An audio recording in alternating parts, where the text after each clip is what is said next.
So, back before the pandemic started, I was in Atlanta, Georgia, working on a movie. And I was there for about a month.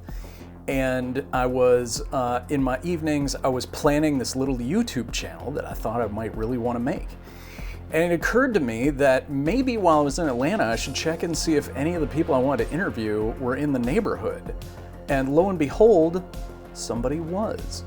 And so I drove from Atlanta to Aiken, South Carolina to interview today's guest. For those of you who are Dracula fans, this is gonna blow your mind. And especially at the end of this interview, we get to take a look at our guest's collection of rare editions and first edition books, and it is jaw-dropping. So here we go.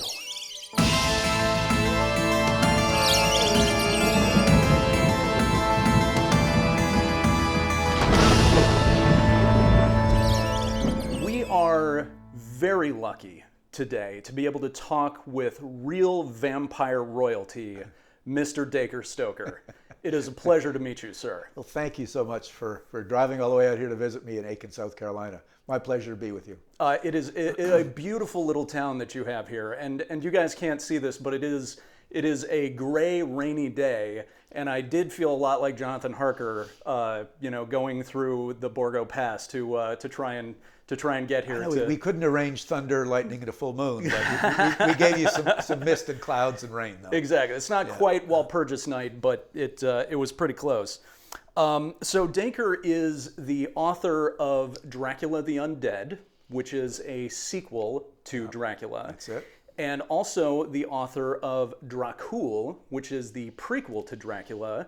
And with all these prequels and sequels, if the name didn't clue you in, Dacre is actually the great-grandnephew of Bram Stoker.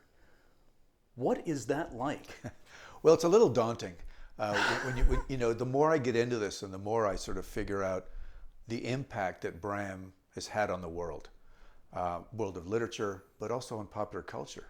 And to think that, I've got a little bit of his genetic code in me. His youngest brother was my great-grandfather. Sure. But I've done a lot of research and digging into his life and figure what kind of a guy he was, and trying to answer questions and raise awareness to the man who wrote Dracula. And I find that he was an interesting person. Some people thought, oh, was he one of these, guys like Poe on a laudanum or something that just came, pulled this out of some drug-induced stupor. But, there's really a lot of sort of method, let's say, to his madness. And as I get into this, I feel, a big responsibility as a family member, because I'm the only one that really has sort of decided to sort of carry this, this torch and show my findings to the world, because I think he's an interesting enough guy that people need to know a little bit more about him. Gotcha. And so you just said you're the only member of the family who's kind of, who is sort of doing the research into his life. Yeah. I mean, there are two great-grandsons still alive, and they're interested, but they're retired chartered accountants, and that's not really their thing. Right.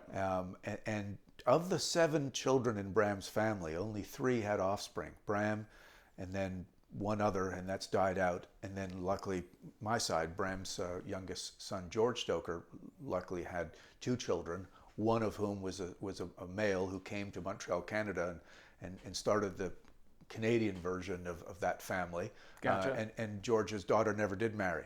So there's not a prolific tree spurned from Abraham Sr. and Charlotte Stoker back from Ireland.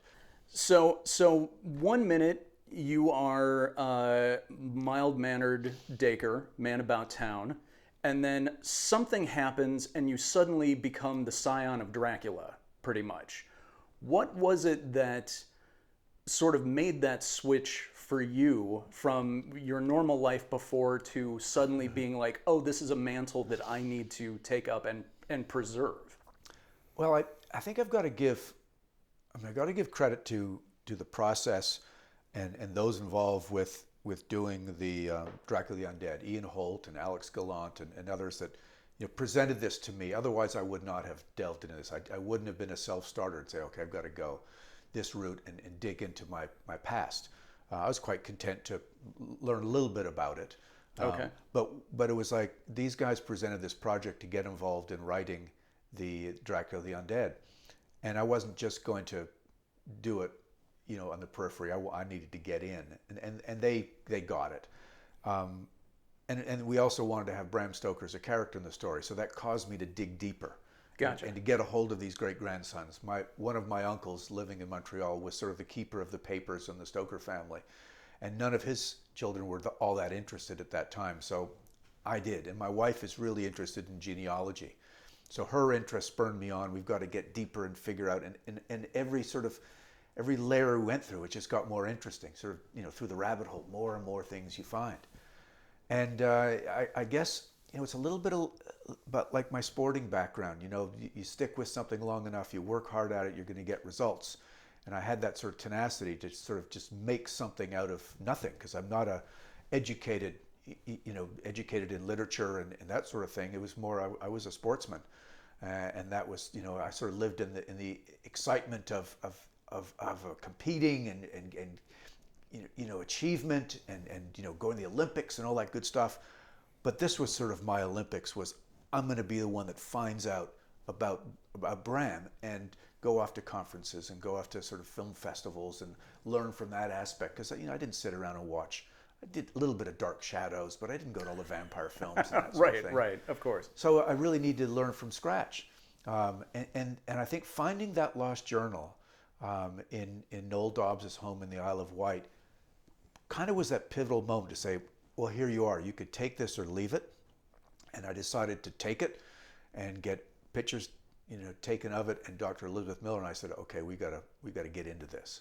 And that's when it all kind of, went. And I say uphill, not downhill, because it's been a cool uphill struggle to find more. And we still realize that there's more and more things coming out. I mean, Marsh's Library in Dublin has just found that certain books that Bram had looked at. The London Library in London has found notes in the margins of books that Bram checked out, which is a little naughty to write in the library books. But, just in the past 3 months they found these things. They've been sitting on the shelves for public use, notes that Bram used. Wow. And I've been an avid collector of some of the first edition books that Bram has looked at, because I want to know where he got all his information from. I know a lot of things went on in his mind. Some of the things were inspired by personal issues that he had growing up as a sickly young child, but also a heck of a lot of it was research. And he put all this cool stuff together like a perfect storm. But when I want to dissect all that and figure out how it happened, and that's caused me to find some good fodder to write fictional books with. First Dracula the Undead, and now lately Dracul with J.D. Barker. So the more cool things you start from and use, the more information you have to base a fictional story on.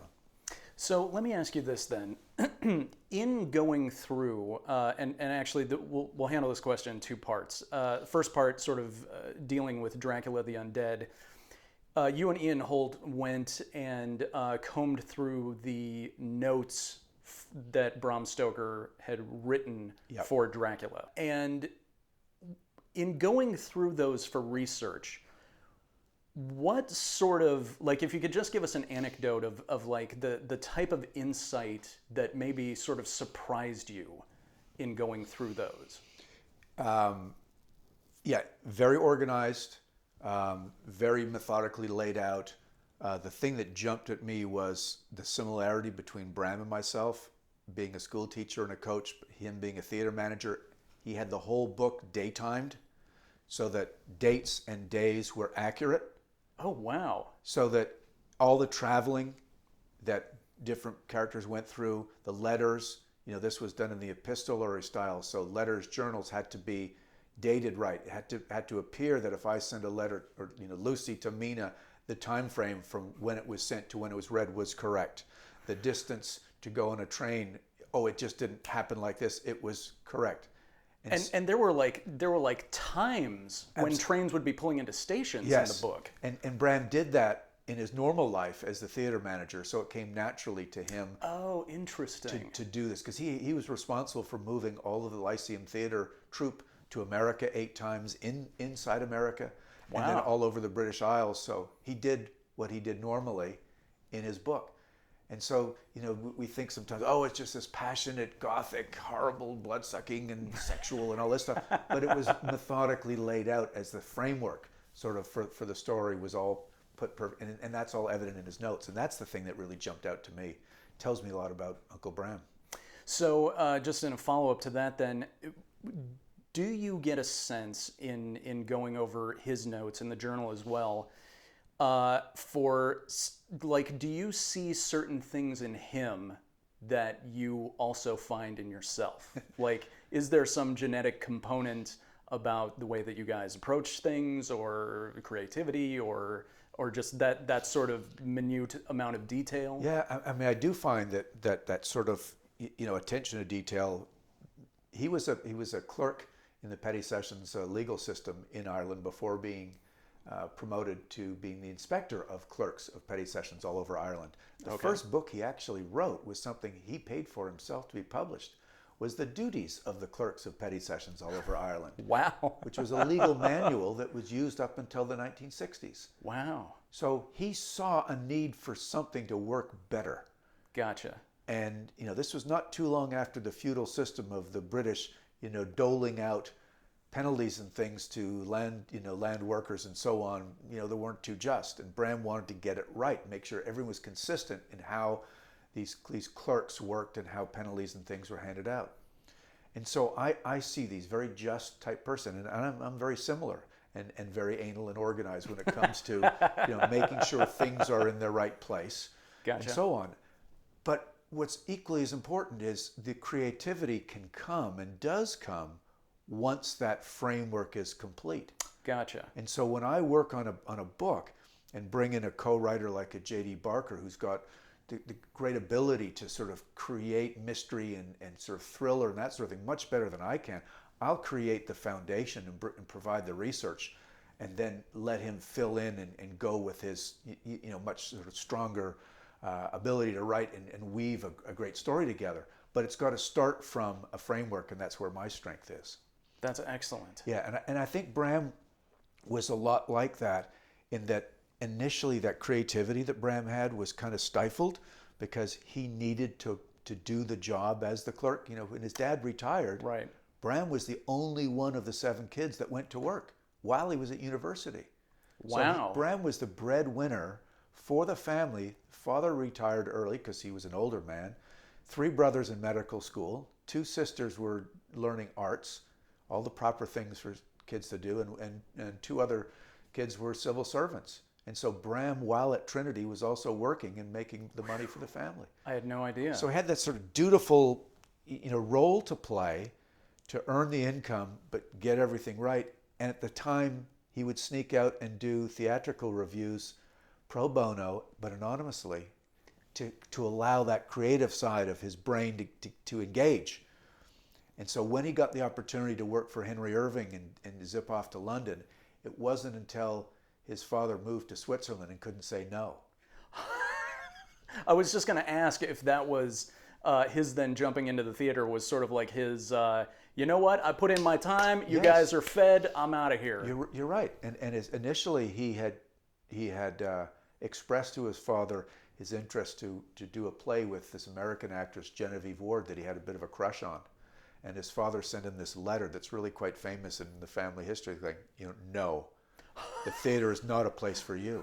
And I think it would have been just crushing to poor Bram, because here he was holding the line, making the money for the family, and deep inside this creative spirit wanted to bust out. And he didn't have the guts to do it until mother and father and the 2 sisters moved off to Switzerland so his pension could go further and the daughters could be further educated in the arts, that Bram made the move. And then it was that the world was at his fingertips. London was the center of creativity. Him and Irving ran the theater. Bram helped Irving become the first actor ever knighted. Oh, wow. Absolutely. Wow. And the theater became, because of Bram's work and Irving's genius, the place for the creme de la creme to come. Up until then, the theater was, kind of low-level entertainment. Interesting. They turned the Lyceum Theater into a place where all the royals, the black tie crowd, the white tie crowd would all go and be entertained. It became a very posh thing to do. Interesting. Yeah. Thank God he was bit by the showbiz bug. Yeah, it gave him that outlet. And up until then, it's kind of sad to think that inside this big body, this guy that fought off whatever illness this was for the first 7 years of his life, became a champion athlete, but then actually fulfilled his sort of destiny as a creative soul. That's very cool. Wow, I didn't know any of that. Okay, let's, if we can, just talk just briefly about Dracula the Undead. And specifically, one of the things that I was very interested by was your guys' choice to put Elizabeth Bathory in the book as a main character, which I think it was certainly a good decision, but due to the fact that she's a historical personage who has only kind of much later been associated as a vampire in popular culture. It felt like it was almost like like you guys saying, you know what, this is okay, this is correct, we like her too, and we're putting her in here. What was the decision like to do that? Well, the decision was based on Bram's decision to take a historical character, Vlad Dracula III, and turn him into a vampire. All right. His background, he was a model of a fierce warrior, very misunderstood. No record of him being a blood drinker, but definitely being bloodthirsty. In a faraway place, in a place not very well known. Bram checked all the boxes to create this perfect antagonist out of Vlad. We decided to do the same. As you mentioned, we didn't invent her out of thin air. She was already sort of a known person, somewhere loosely connected to Vlad's sort of family history, lineage somehow. Right, they're distantly related. Right? Distantly. I mean, there was not as many people on Earth and lots of people having babies and right, sure, right. But the fact that we knew, who knows exactly what is true from those days, because so much of it was oral history passed on, and a good story gets embellished and more embellished. But apparently she bathed in the blood of virgins because the blood is the life, the blood keeps you young, and so on. Perfect. We've now found somebody in the same manner that Bram did. And excellent. So let's make that connection. And then it was like a little creativity to make them sort of massive, at one time potential lovers, and now let's make them enemies, and bringing Vlad's brother in between to sort of really mix up the whole thing. Right. Yeah. All right. That's excellent. Excellent answer. Okay. So if we may, let's get into the TypeScript. So this is just to do the lead into the question. So one of the resources that you guys utilized is a TypeScript of the novel Dracula. Correct. Yep. With like handwritten annotations by Bram Stoker, and this was. Tell us about this. Was this late in the publishing of the book, or we believe first of all, it's the only one ever found. Okay. So there's it looks like it's the last thing that Bram had his hands on, either typed himself or had someone type it for him, with lots of annotations and edits to it, and then obviously passed on to his publisher Archibald Constable, who may have had some of their own notes. We don't know whose notes in it, and Paul Allen, who passed away recently, purchased it in auction. And so it's actually owned by his foundation, Vulcan Industries, that make it available to people with bona fide research projects to look through it.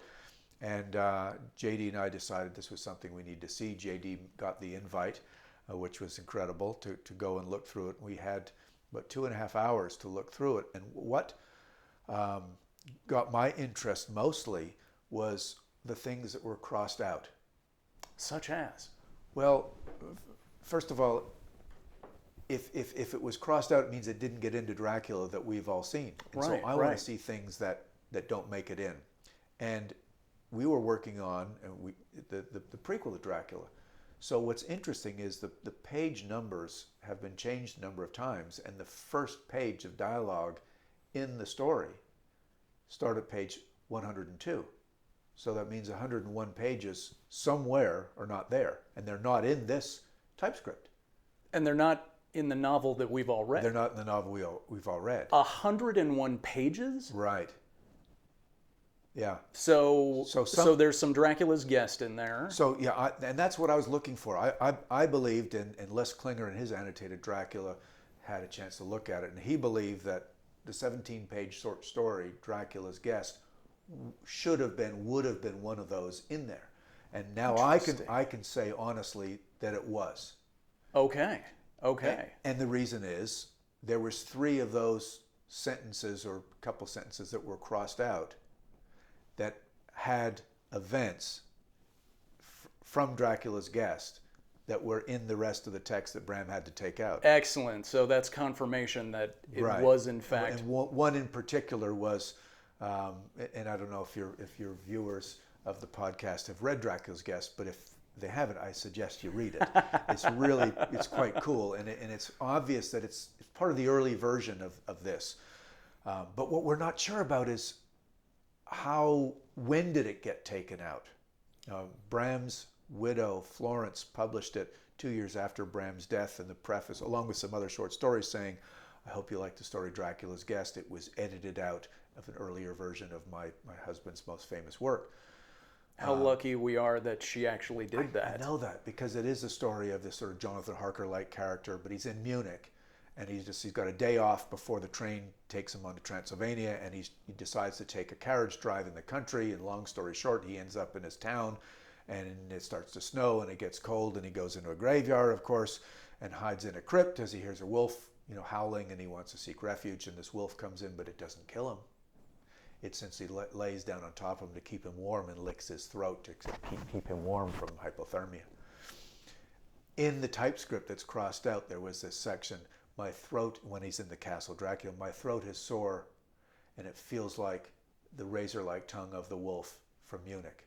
Okay. So it's obvious that's a callback to the excise chapter. Yeah. That's cool. There's also another little entry that was crossed out when Jonathan Harker is visualizing this Dracula character coming to his aid when the women in white are having their way with him. This vision appeared of Mephistopheles. What? Which of course is the role that Henry Irving played many times in Faust the Devil. Wow. And part of my theory is when Bram Stoker saw in the William Wilkinson book in Whitby, the accounts of principalities of Wallachia, Moldavia, the reference by Wilkinson to the historical Vlad Dracula, the name Dracula means devil. Well, we now know it also means dragon. But in the Wilkinson book, either Wilkinson had incomplete information where he said Dracula in the Wallachian language means devil. Bram jumped on that going, devil, Mephistopheles, Irving. When I've written my book, this is the role that my boss is going to play on stage. Oh, excellent. And this devil-like character, obviously, when you go deep into this, Dracula is the Antichrist. Right. And so this devil, and then so actually in the process of Bram typing, he's actually got a reference to the vision of the Mephistopheles.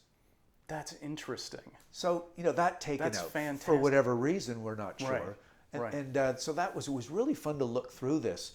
JD and I obviously needed to figure out if Dracula originally started and Dracula's Guest was part of it, we need to end Dracul at the original starting of Bram's novel. So that's why we were able to get pretty good insight into where and how to end our story. That's awesome. Now, I must confess that at the point of us actually doing this recording, I'm only a couple chapters in to Dracul. But having just skimmed a couple, Goodreads, review headlines, this book is as you just said, is meant to be sort of the lost 101 pages then? Well, it's based on those 101. I mean, obviously, Gotcha. our book is almost 500 pages, so it's not supposed to like click together Well, it's double perfectly. spacing, so I mean, it kind of... But it's the origin story of Bram Stoker growing up and events in his life that lead him to write Dracula as a warning to the world that vampires are real. Fantastic. When Bram started writing Dracula, the research that he did, and we know this through the interview that he gave to Jane Stoddard, and the preface in the original version of Dracula before it was edited out, which has been found in Sweden and Iceland, if you can believe it, was very compelling that Bram's telling us the story is real. Interesting. And so this is one of the premises that JD and I used is, if Bram thinks this is real, he couldn't just go to the police and say, hey guys, there's a vampire running about. Right. He's writing the story, he's researching during the time of Jack the Ripper running around terrorizing people in London, and the police can't stop him. Of course. Our belief is that the police would have thought Bram a whack job and thrown him in an asylum.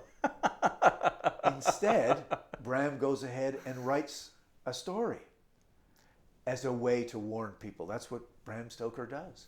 Better to become the Van Helsing than the Renfield. Absolutely. That's fabulous. So, this is our whole idea of Dracul is what actually happened. What's the backstory? And then we sort of move this to the point where it ends in this, amazing ending where Bram originally decided to start his story Dracula in this graveyard in Munich. That's fantastic. That's exciting. All right. I'm sad I'm only a few chapters into that. Let's back off for just a second and talk about a couple of the sort of the mysteries of Dracula. So there was, I was watching a couple of other interviews with you before coming to do this, and there was somewhere in his notes or his journal some coordinates that were longitude and latitude leading somewhere. And you evidently have tracked down where that goes? Yeah. These notes in the Rosenbach Museum, we call them the Dracula notes or the Rosenbach notes, have been, I think, discovered around 1962 that they were in the museum and published by Robert Bassang and Elizabeth Miller. But it was only, I think, 2011 or so that Hans de Roos, who is a friend of mine, decided to just dig a little bit deeper. And he looked at this one page that has these lines of longitude and latitude and references to rivers and towns. And he Skyped me and said, but Dacre, when I look at these lines of longitude and latitude as they are, they end up pinpointing a place in the Saudi Arabian desert. And so we both chatted about this and decided maybe he should invert them. Oh, and so interesting. when he inverted them, it ended up right where they should in the Borgo Pass at a Mount Israel in the Colomano Louis Range, which of course is where Jonathan Harker gets from Bistritza and goes in the Borgo Pass. So what this is, without actually saying it in the page, it's very obvious to us that this was the mountaintop where Bram was placing his fictional castle Dracula. Wow. Now, a real X marks the spot. It is. Now bear with me while this fleshes out, because this is okay. more obvious when you start combining things. And so I mentioned earlier in our discussion that there was a number of different documents, the original preface to Dracula that ended up going into Sweden and Iceland, and de Roos also translated that to show that story was different than the one Archibald Constable published in 1897. I think it's an earlier version. But also this Jane Stoddard interview where Bram says that the story is based on fact and fiction as well. And the typescript that Paul Allen owns. All of these little pieces are just like pieces of a puzzle that come together. One of the other things that JD and I found in the original typescript, that the ending is different than we've all come to know. And many people get kind of confused about how Dracula met his fate at the end of the novel Dracula. Many movie versions have had lots of different Sure, ways to play sure. with it. Right, right. Even different stories have it. And so I challenge you people right now, think about how you believe Bram Stoker had Dracula sort of killed. And many people kind of get it wrong. And so I'll tee it up a little bit. Harker and Quincy Morris are involved in the big fight with the others fighting the gypsies. As the sun is going down, Dracula's going to get his powers as the gypsies are protecting the coffin, getting back into Castle Dracula. And Harker and Morris pull the top off the coffin. And they see this look in Dracula's face just seconds before he gets his powers as the sun goes down. And Morris pierces his chest with the Bowie knife. Right. And Harker cuts with the Indian kukri blade. And then this amazing look of peace comes over Dracula's face as he crumbles into dust. So what's wrong with this picture? Well, the picture is there's no wooden stake. Oh. It was a Bowie knife. And earlier in the novel, Bram goes into great detail when Van Helsing has to explain to Homewood and the others how we're going to kill Lucy. Must be a wooden stake. The head must be decapitated, and garlic goes inside in the body. So why at the end of the story, the battle with the great alpha vampire, was it an error? Did Bram recreate the rules, or was there no stakes around, or did they just in the heat of the battle decide I better use what I've got, and Dracula crumbling into dust being not quite the definitive ending? And to further that, before this passage that I'm about to explain to you was cut out of the novel, Bram was going to have a massive volcanic eruption. Wow. After this knife was thrust in. So it would have been a very definitive ending to the story. Wow. If this one page, and you can see as clear as day in the typescript, crossed out. So what makes it interesting is Bram really did his homework. This mountaintop that is pinpointed by the lines of longitude and latitude, Mount Israel, is a dormant volcano. What? That did have a massive eruption. What? Hundreds of thousands of years ago. Okay. So a little bit longer than 1897. But Bram did his work. He chose the right place and a real mountaintop that did at one time, erupt. And that's only as Bram Stoker could have done it, because he's that thorough in his research and his investigation to make sure that he put it in the right place. Last summer, my son and I, and a guide and some friends, climbed this thing. Really? Got to the top to see what the crater looks like. And let me tell you, it would be, I know Bram never went there, maybe in his dreams, but the perfect place. Very foreboding place for Jonathan Harker to be held captive by Dracula. That is super cool. Yeah. So in your mind then, do you think that Bram, upon finding that, was like, oh, an extinct volcano, that sounds like a really cool place for me to put my vampire's castle? Or was he thinking, I want this to end in a volcanic eruption.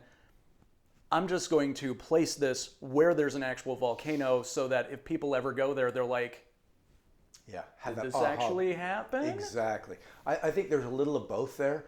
It's hard to tell in his notes because they were not in exact sequence. They weren't numbered, so we don't know, okay, he did this after this. So we're not really sure when he decided to pinpoint. We know he had, the country of Transylvania chosen not long after he started his visit to Whitby and chose the book by Wilkinson to base Vlad Dracula on. And I think there's a little bit of both. I think he wanted the realism of that potential volcanic eruption to be in a real place, in a real time, so people would have that willful suspension of disbelief that, holy geez, maybe this happened. And you've got to realize, too, that he placed a lot of action in the story in real places. Whitby, London, Purefleet, Exeter. All these things were in real places, in real time. We think the story was written between 1890 and published in 1897, but he had dated, experts have looked at the sequence that dated in 1893, with the journal entries and the dates and the phases of the moon.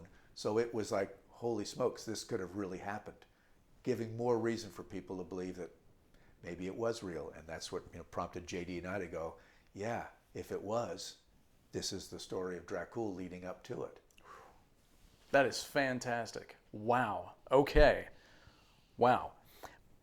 Your great granduncle did not only gave us a very few clues as to the actual how Dracula became a vampire. It and I think when I'm probably paraphrasing Neil Gaiman's foreword to Les's new annotated Dracula, but he had said that one of the most wonderful things about Dracula are the cracks, the shadows, the things that are not explained.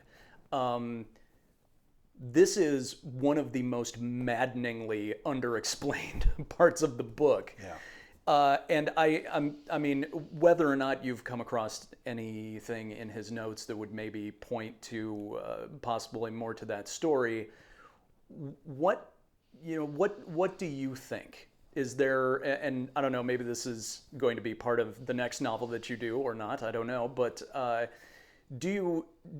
you ever sort of fantasized about sort of how the character of Dracula became a vampire? Well, I believe, and it is very understated in Dracula, but he does mention, and has Van Helsing do it when he's explaining to the other band of heroes, the Sholomants, Right. which is the school of the dark arts, introduced to Bram by Emily Gerard in her essay, Transylvanian Superstitions.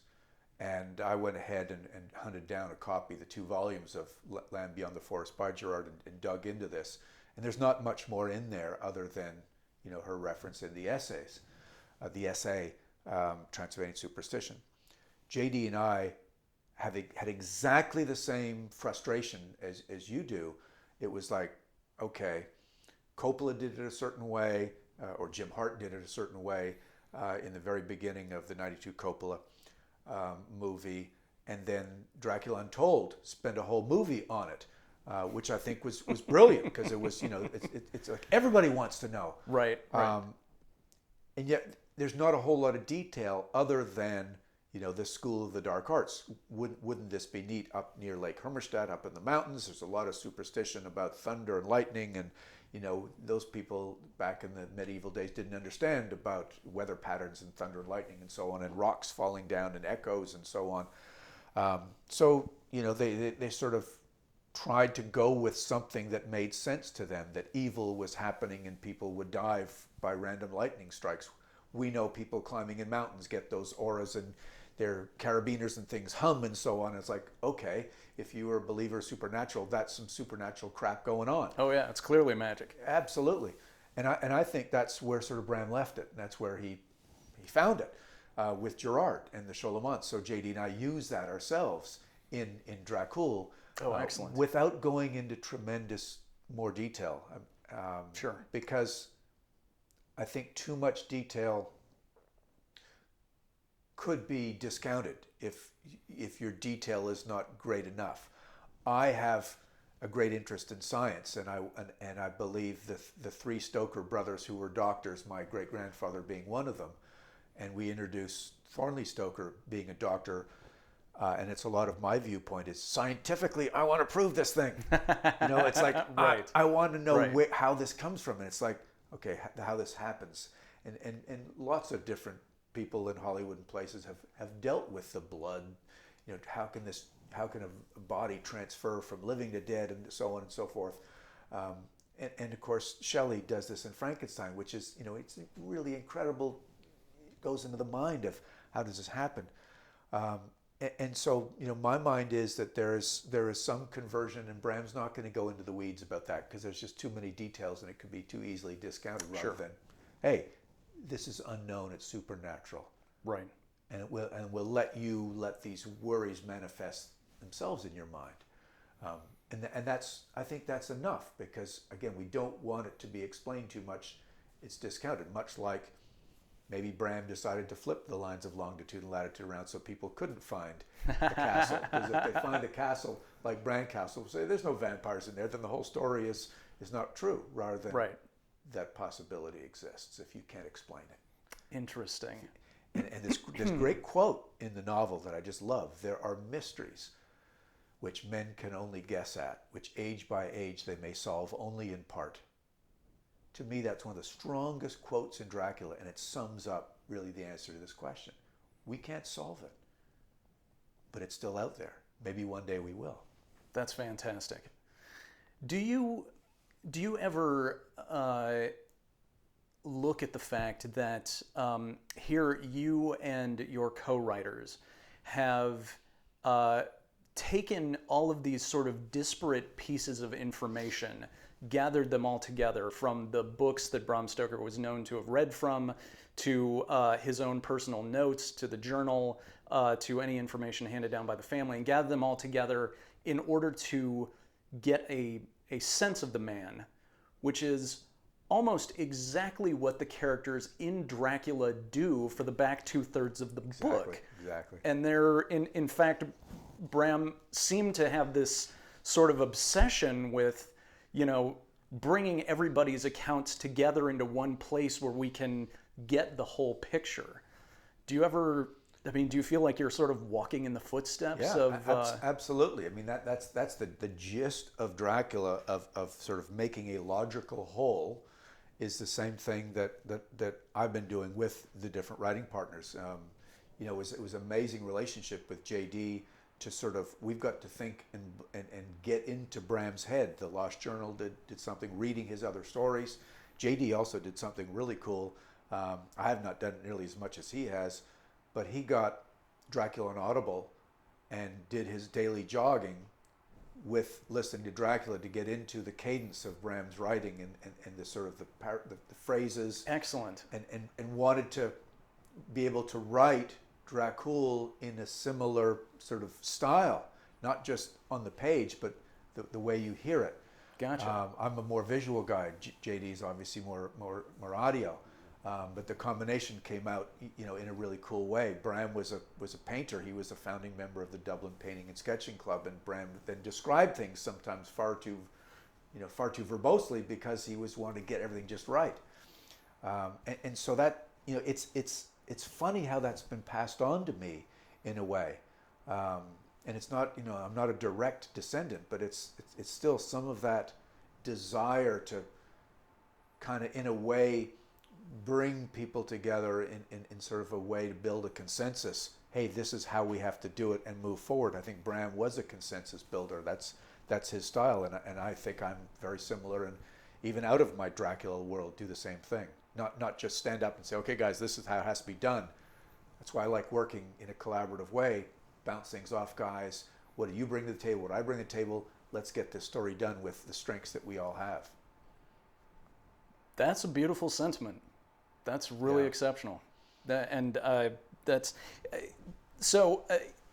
off from that just a little bit, you are, and I may get this wrong, so please correct me if I do.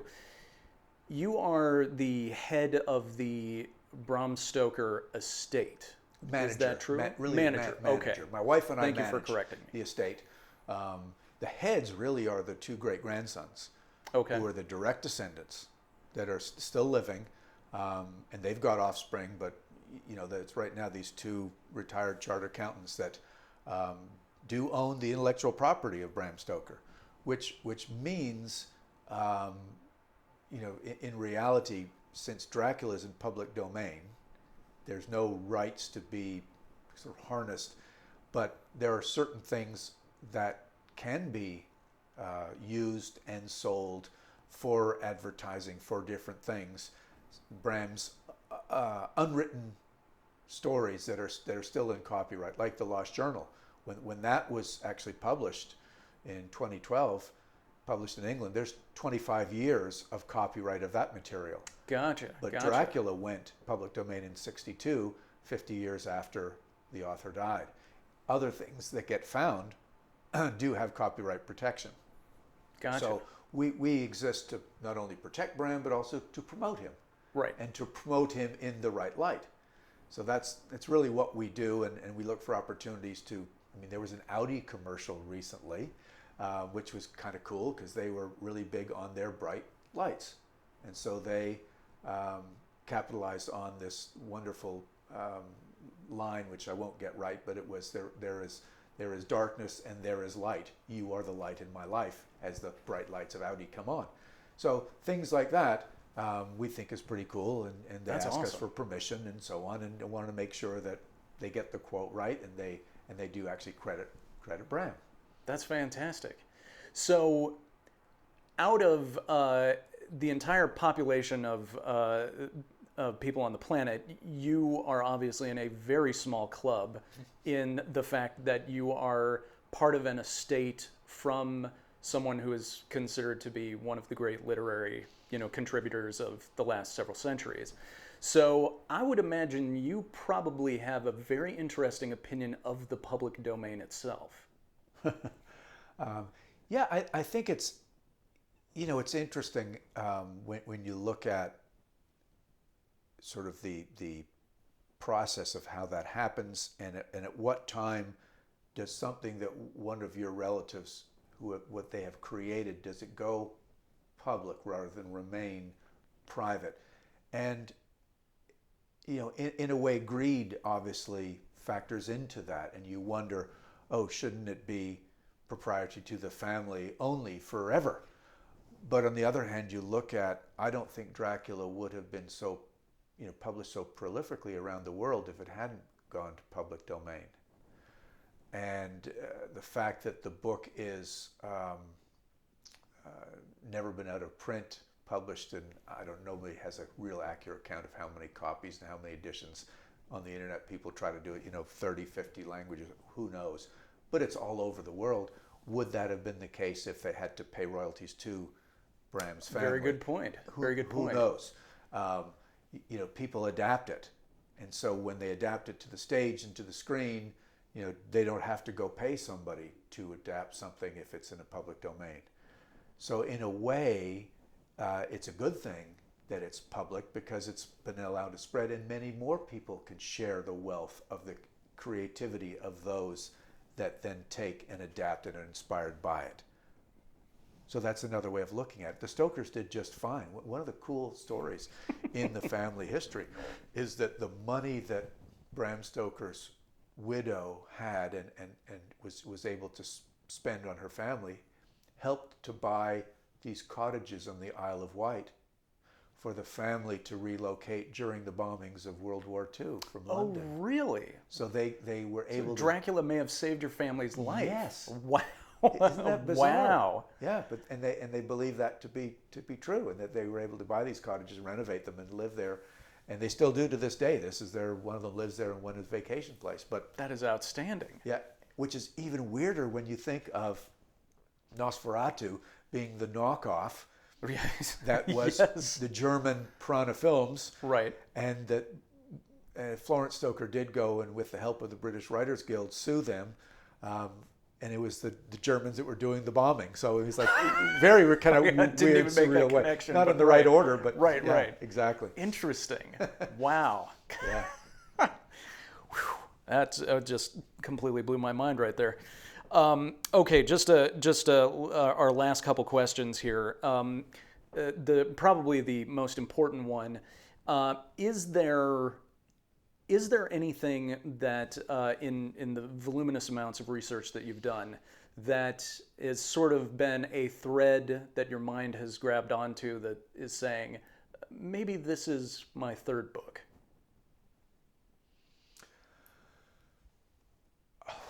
That's a good question. The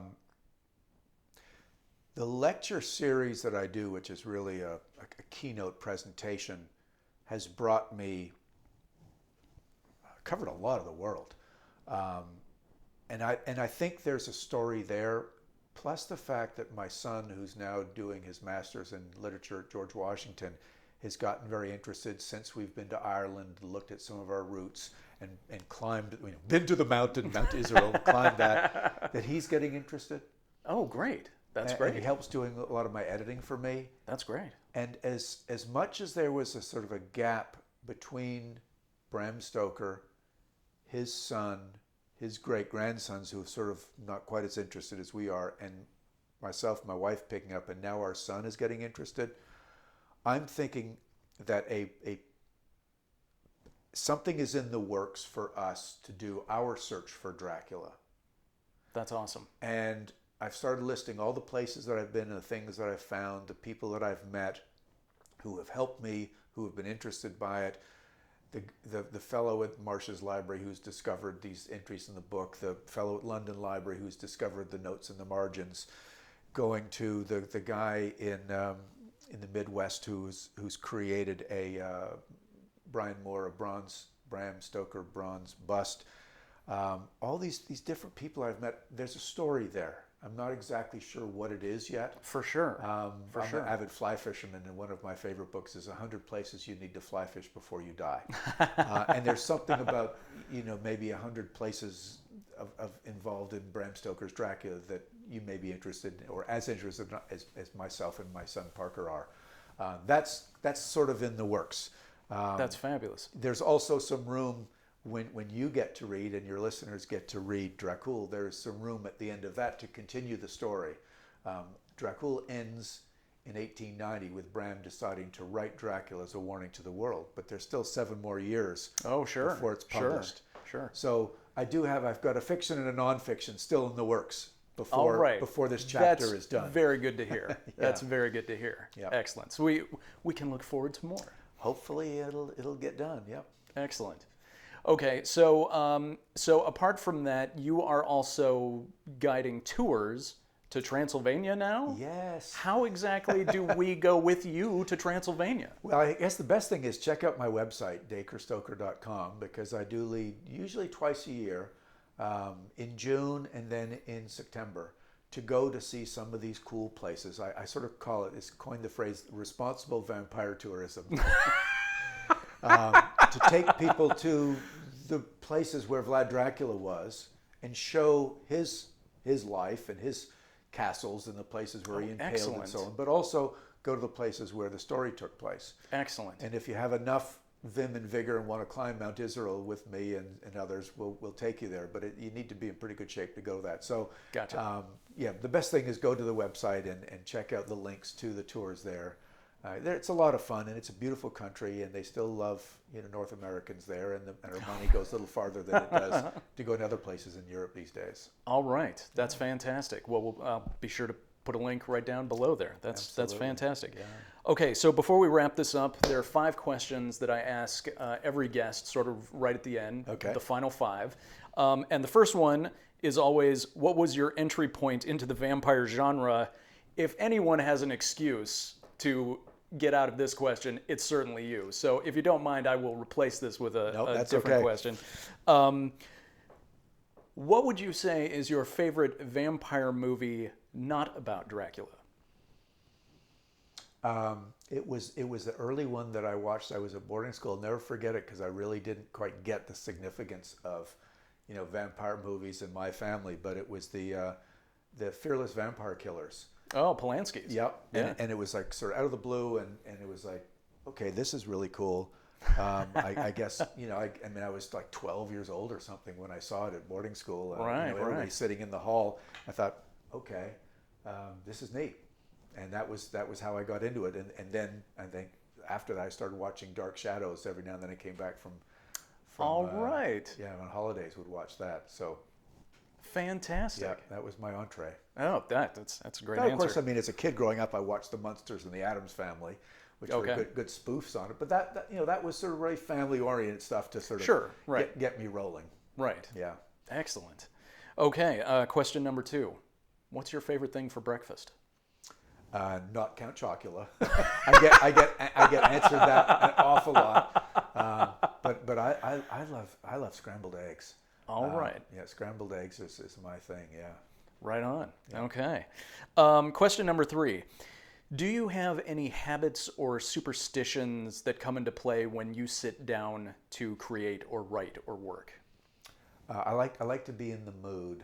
I need sort of to get the duties of the day taken care of before I can get creative. Gotcha.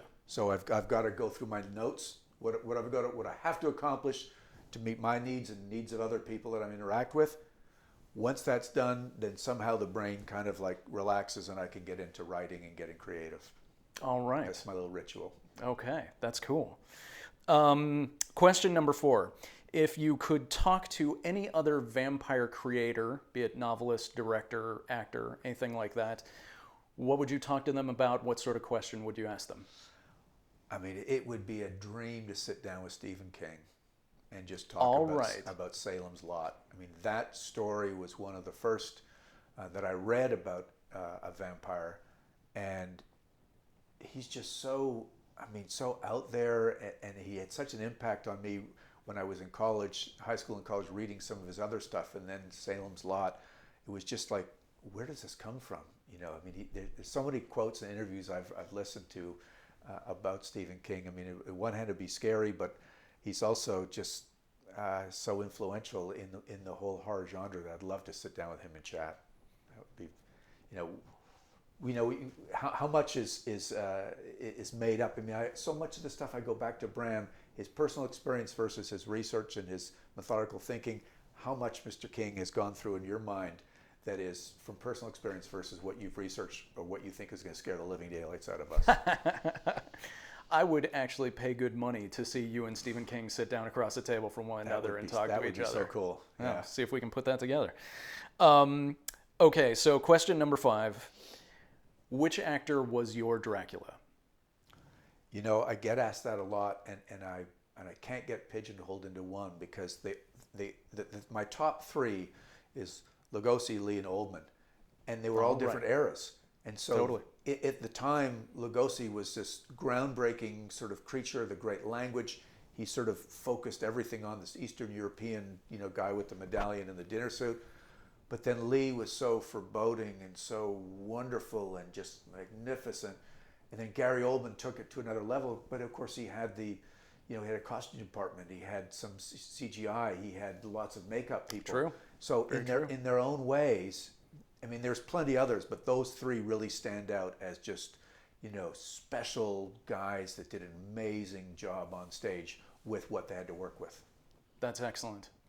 So, last question of the entire interview. If you could go back in time and meet Bram, what is the one question you would ask him?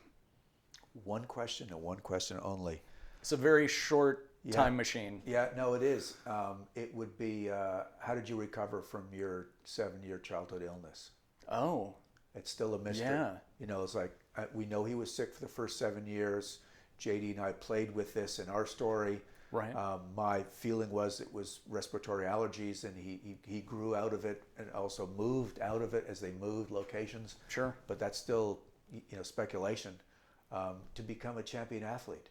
You know, and that was right. A lot of my background was coaching and at the Olympic level. How did he go from being an invalid for 7 years to becoming this athlete? Now that is a loaded question, and I would expect a big long answer like, well, I don't know, young man. I just got on with it. You know, but you know that's what I want to know. That's still, you know, it caused me to really.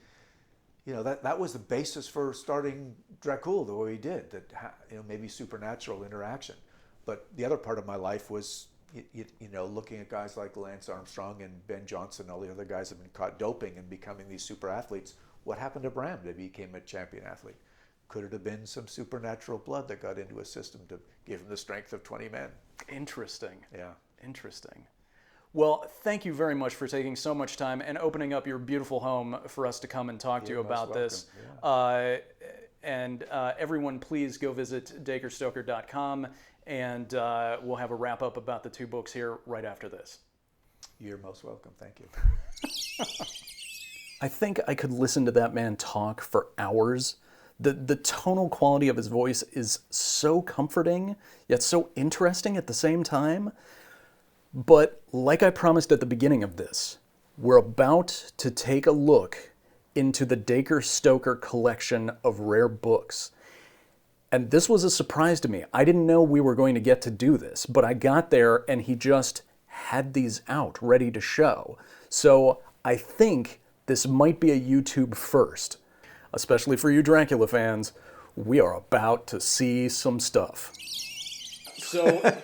So you have you have this incredible collection here of rare volumes and first editions of not only your own published works, but also of actual books that Bram Stoker would have been referencing. That's right. Correct? Yeah. Luckily, his notes for Dracula that live in the Rosenbach Museum that you're well aware of left, thank goodness, like any good scholar, he left a list of resources. And I've been on the hunt to find first editions of those that I've been managing to buy when I can scrape up some money based on the books that I write. And it's cool to see firsthand, what books did Bram read to help him describe the country Transylvania, get into the mood. What were some of the things going on in the country? What were the people like? What did it look like?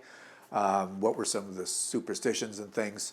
So how about if I share with you and some of your folks some of the cool stuff? But let's just start with the granddaddy of all, because this book was sitting actually on the shelf in my home in Montreal, Canada, for many years before I had the guts to ask my dad, can we take this out and look at it?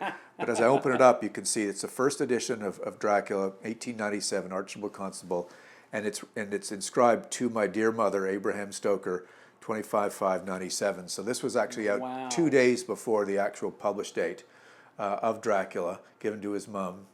Wow. He was called Abraham at the time after his dad, and he shortened it to Bram. Later on, it was passed on to his brother Richard Nugent Stoker, who was living on a lake in Victoria, British Columbia, called Quamashon, British Columbia, in 1903. Somehow, I guess the mother gave it to the son, who took it to British Columbia. And then Susan Stoker is Richard's wife, who then moved to Duncan, British Columbia, in 1936 after he passed away. So this is sort of the one of the family books of the 1897 original first edition of Dracula. God, and it just looks so beautifully weathered the way that book absolutely should. I notice you haven't signed your own name in it. They're not going to sign this one, nope. But I'll tell you something cool. Many say, Dacre, what do you know about the color of this book? Why would this? And first of all, many need to understand that normally these books would have had a dust jacket on them, just for that, to keep the dust and the cold dust off them in the bookshelves, and then the dust jacket would have come off. Apparently the dust jacket for this one was the same color. It would have come off and get thrown in the trash bin while the bookseller would hand you the book. So some people that actually do have the dust jackets that go with these books, that's pretty valuable stuff if you do have one, because normally they're thrown out. This is actually the first American edition. This is not signed, but I managed to get the first American edition. It's signed by somebody else who I don't know, but I got this from a bookseller. So this is Doubleday's and McClure's, 1899. It came out in the U.S. So those are sort of my most valuable Dracula books. But let me take you sort of on the trail a little bit of some of the others. One of the ones that I know interests you, Sean, a lot is the Emily Gerard book. There's two volumes of Land Beyond the Forest. She was actually introduced to Bram by Mark Twain, who was Bram's neighbor. And Bram and Mark Twain actually were very interested in spiritualism and so on together, and I'm sure had many great talks. But luckily, Twain introduced Emily Gerard to Bram, and she wrote a famous essay called Transylvanian Superstitions. And up until just recently, people believed that was the only access to Gerard's mind that Bram had.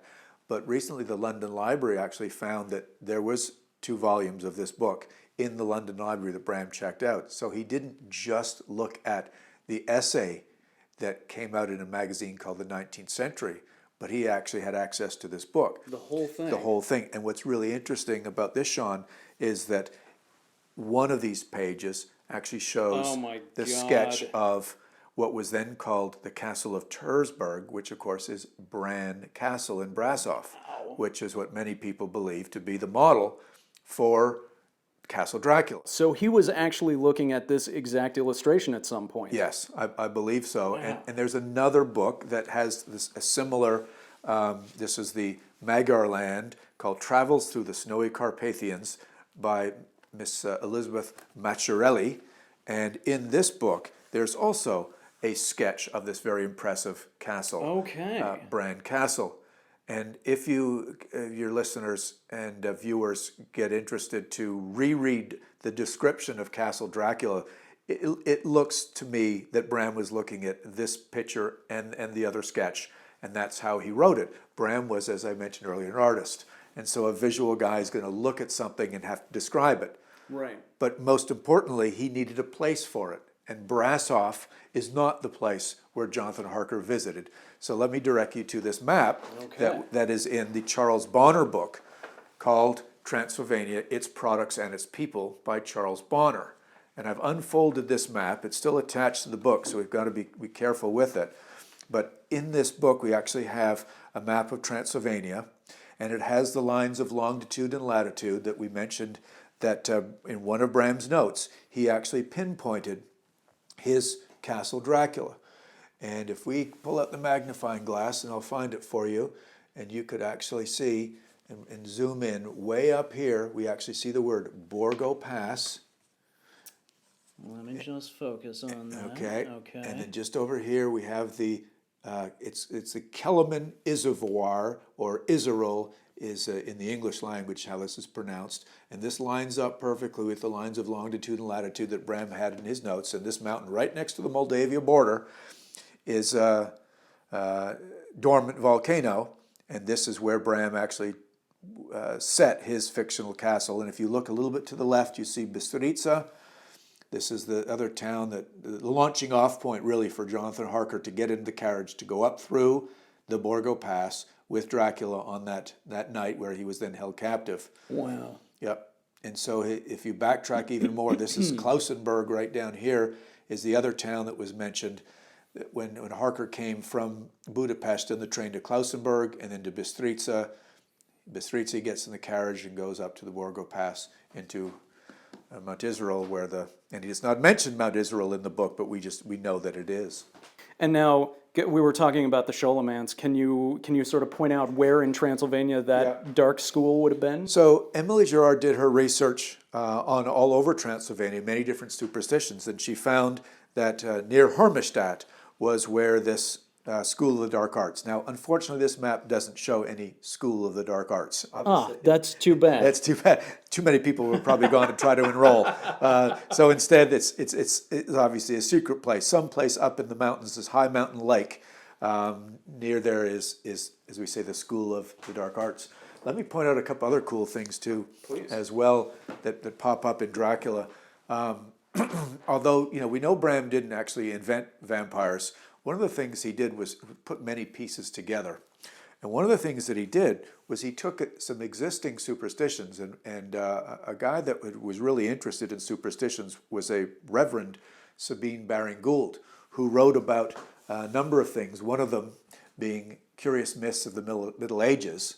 It's another one of books, research books. Okay. And the other one was the Book of Werewolves. And the Book of Werewolves goes into great detail. And one of the things that you and I chatted about earlier was the whole concept of Dracula's guest. And in Dracula's guest, there's a wolf that is actually keeping the Jonathan Harker character warm, warding off the hypothermia and by licking his throat. And so when we open up this, one of the famous sort of illustrations in the Book of Werewolves is this werewolf, this wolf laying over top of its victim.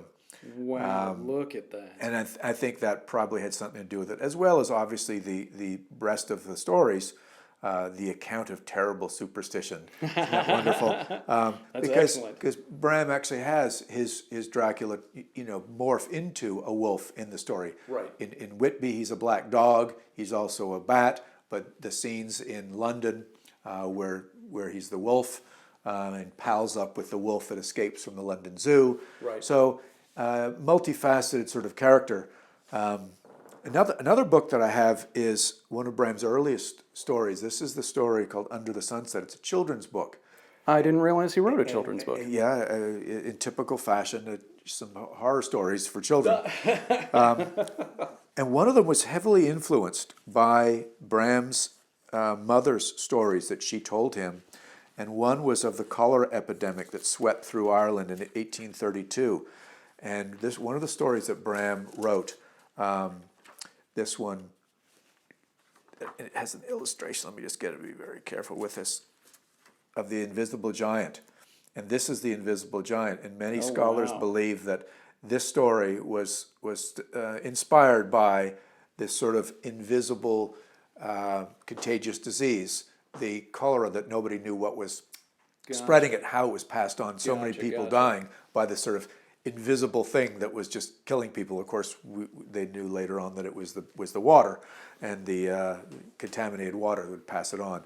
But this story was actually interesting because Bram requested his mother send him this story when she moved away to Switzerland with her dad. So we've actually got a record. It's sitting in the typed story is sitting in the British Museum, and it goes into great detail of premature burial and the horrors of people that were being misdiagnosed and tossed into the grave. Right. And I believe that this had some traumatic effect on Bram, being ill for the first 7 years of his life, and Interesting. possibly believing that he would be misdiagnosed and thrown into a grave. Well, one of this one story, Terrifying thing for a 7-year-old child to go through. absolutely, has a neighbor who was brought to the hospital by this guy, her husband, and wrapped a red scarf around her to ease the pain. And he came back after his day of work and he said, "Where's my wife?" "Oh, she's dead." "What do you mean?" "She's in the pit at the end of town. That's what they did with the bodies." So he went to the big pit of the dirt and all the lime to sort of keep the disease down.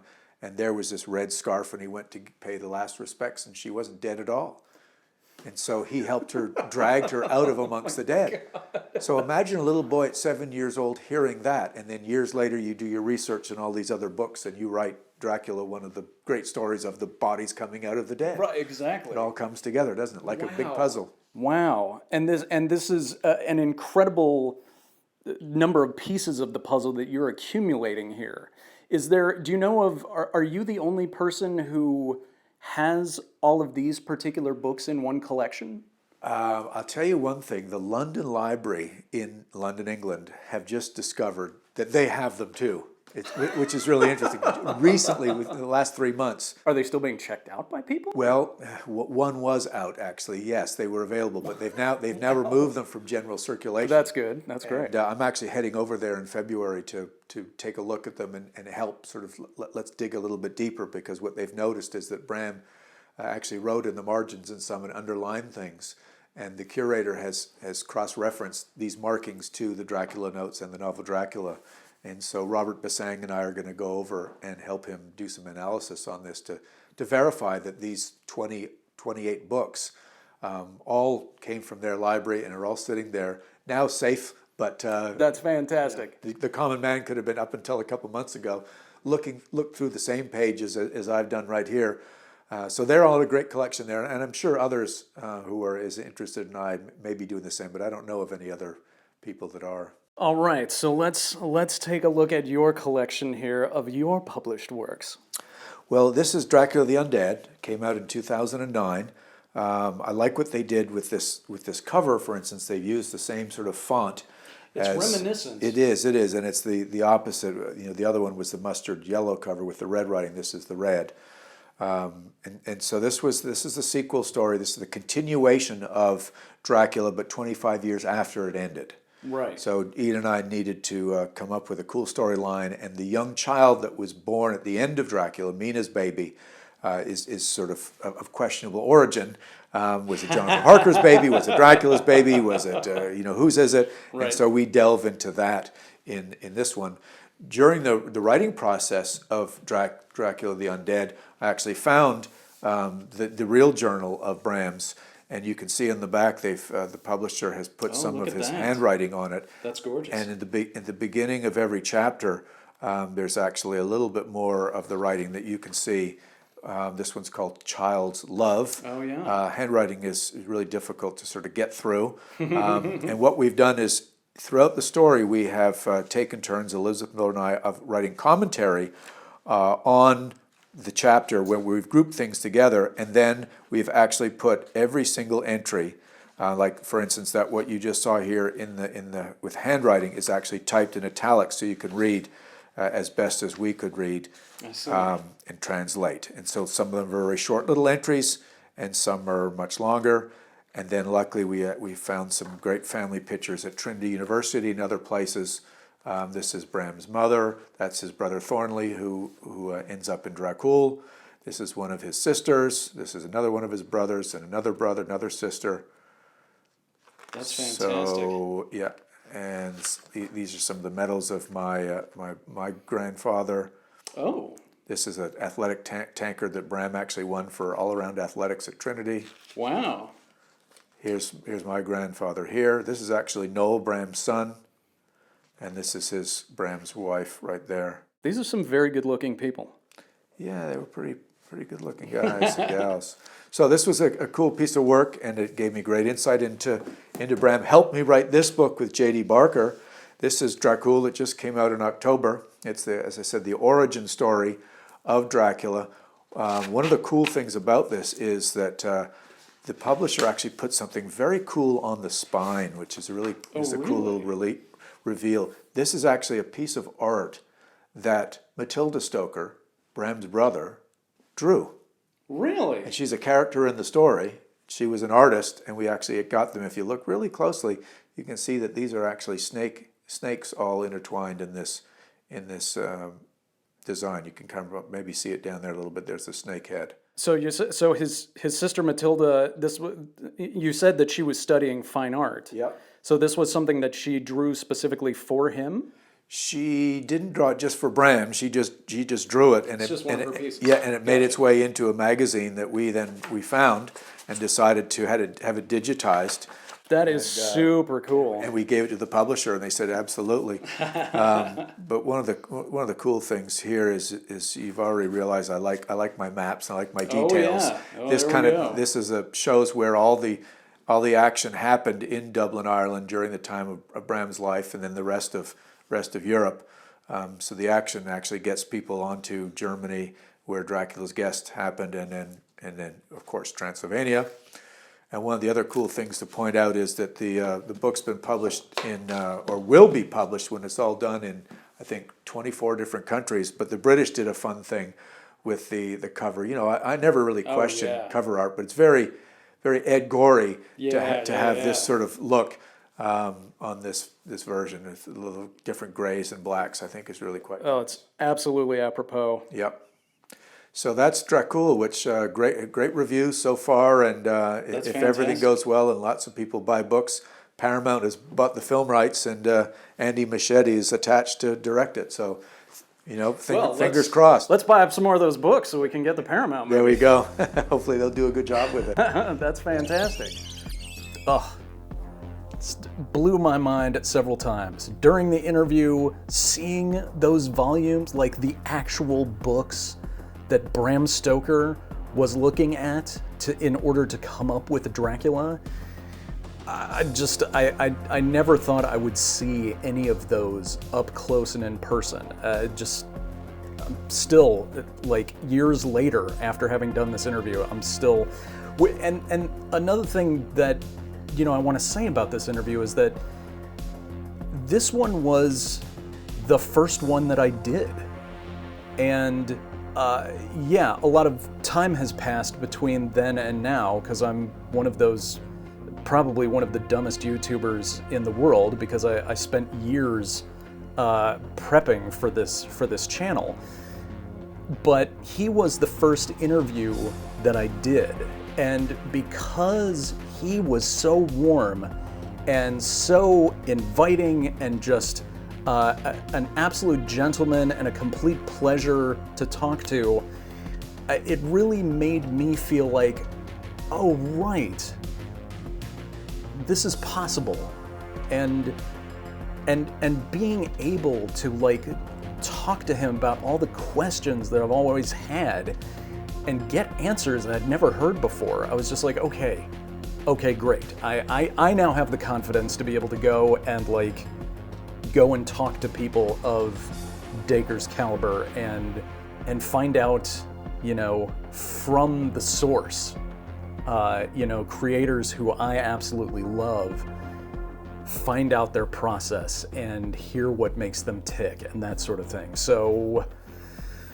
Anyway, thank you very much for being with me on this particular interview. I hope you enjoyed it. Also, if you want to find out more information about Hans de Roos, who is sort of like the modern day Indiana Jones of discovering lost secrets about Dracula, Brian over at Toothpickings did an interview with him, and it's excellent. And so I will link that here at the end and down below. So definitely give that a watch as well. But otherwise, thanks for coming along, and we'll see you next time.